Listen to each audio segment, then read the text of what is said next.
Good afternoon, friends. I have come up with yet another video. This video is about the news floating around that Reliance is setting up a solar module manufacturing facility amounting to 20 gigawatt in Jamnagar. It's not news floating around, it's a confirmed news, and it will be ramped up to 20 gigawatt in four stages of 5 gigawatt each. This is a very significant news. Why it is significant? I will tell you why.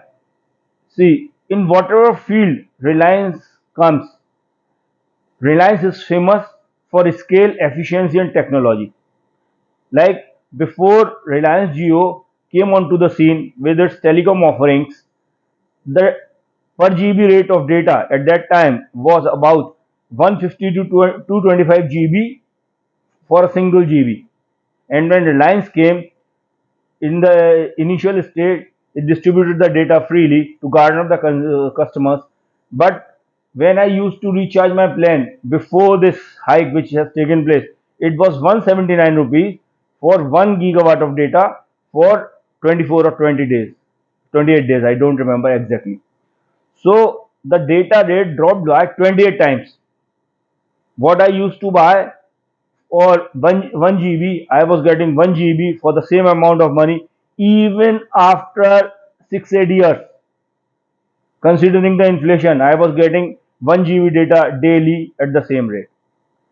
Now the Reliance has hiked rates, and there's a lot of hullabaloo. I've made a video on them on that issue. See, but still the rates are about 20 times cheaper what they used to be before Reliance Jio came onto the scene. Same is the case with when Reliance set up the refinery. Before the Reliance set up the refinery, India used to import refined petroleum products because it did not have the capacity to refine products uh, and full. It did not have the full capacity. After Reliance set up the refinery, India became independent in refining the crude, and it also started exporting. India is the largest exporter of refined products such as diesel and petrol to Europe presently. So this is all due to Reliance. And the second thing is Reliance is the cheapest refiner of petroleum products from crude in the world. It is way ahead of IOC, BPCL, and all the other companies around the world and in India. So when Reliance comes onto the scene, it not only changes the industry, it changes the whole technology, everything, and it changes the whole scenario. It is famous for scale. You see, if this telecom venture which Reliance is running, if it had failed, the Reliance group would have failed. It was such a courageous step. It took muscle to implement it. It took nerves of steel. No other company, even Tata's, much bigger than Reliance, had the capacity or the determination to implement such a project. Now, same will be the case with solar modules. In China, the solar modules which are produced in China are much cheaper than what are produced in India. There are two reasons for it. The two reasons are that before reaching to the module stage, solar cell passes through various stages. Like in the first stage, silica is melted into ingot. Do you know ingot? Ingot is it's a uh, uh, box type structure, 1 foot by 1 foot, whatever are the dimensions, a cube like structure, right? So first it's melted into and given a shape of a cube into ingots. After that, ingots are sliced into wafers by very high technology machines, right? After they are sliced into wafers, then they are converted into solar cells, right? And after that, those solar cells are laminated onto a special glass. And after when they are laminated to a glass, Then that glass is framed, it becomes a module. So there are 4 5 stages. Now what is happening in India? Government has given a lot of incentives and basic custom duties. Government has put on the Chinese solar modules.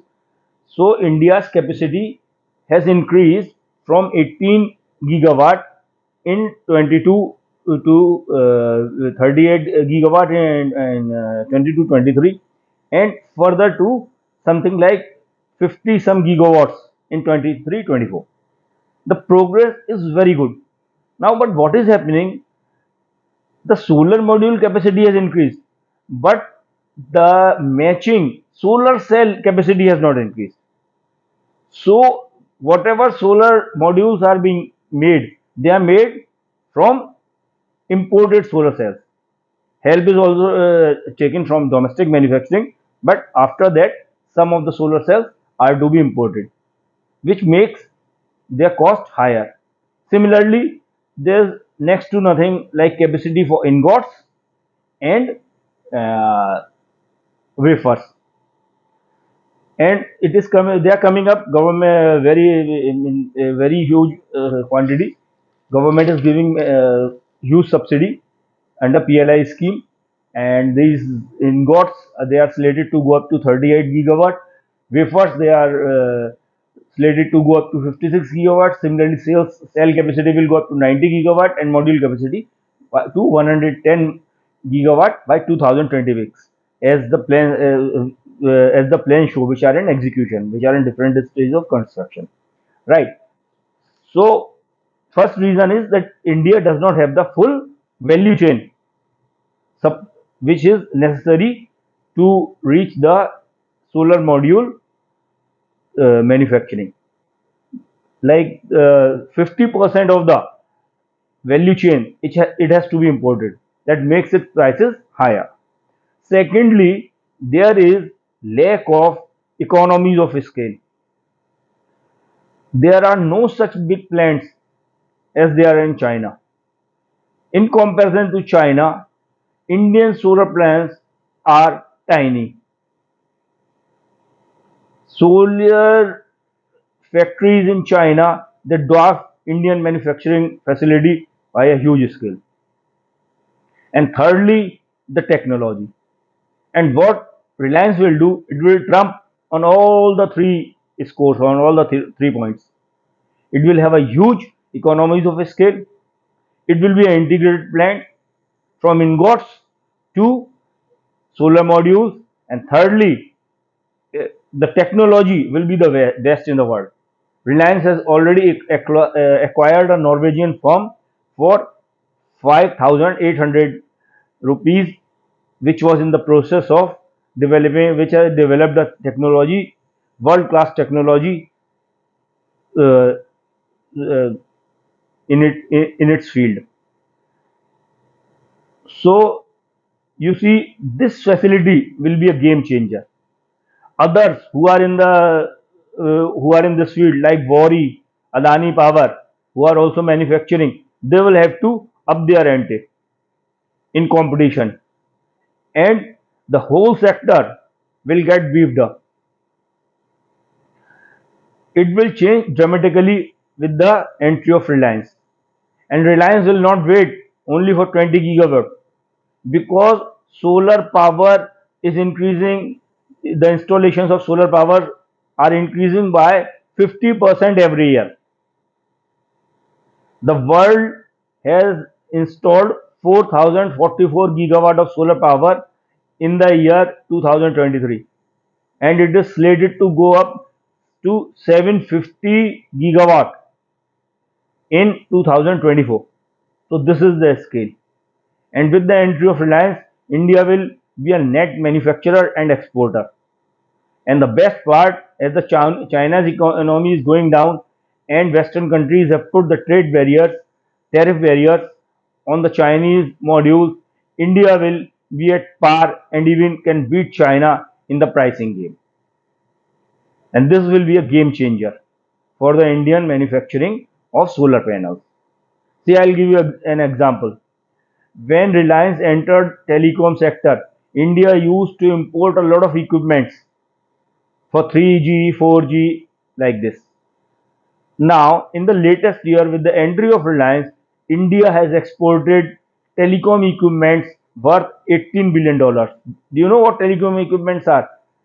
Like there are a lot of towers, and on towers you must have seen there are a lot of equipments, and there are other base stations and everything. Those are called telecom equipments, which run the whole show, through which our mobiles are connected to each other instantly. And from the net importer, we have become a net exporter. And the credit goes hugely to Reliance because it developed the ecosystem. Now it is developing the 6G technology in house, and that technology will be exported. At, at one time, we were the importer of 2G technology and all the equipment. And when the 6G technology will come, we will be the net exporter. We are exporting at 18 billion, as I already told you, to the world. We exported in 2023. And so, big groups should come into this set integrated manufacturing facility from step 1 to step 5, 6, 10, whatever the steps are. There should be scale, and technology can be bought but can be developed in house. So with this, I stop this video. If you like this video, share it, subscribe it. Thanks a lot for watching. Thank you.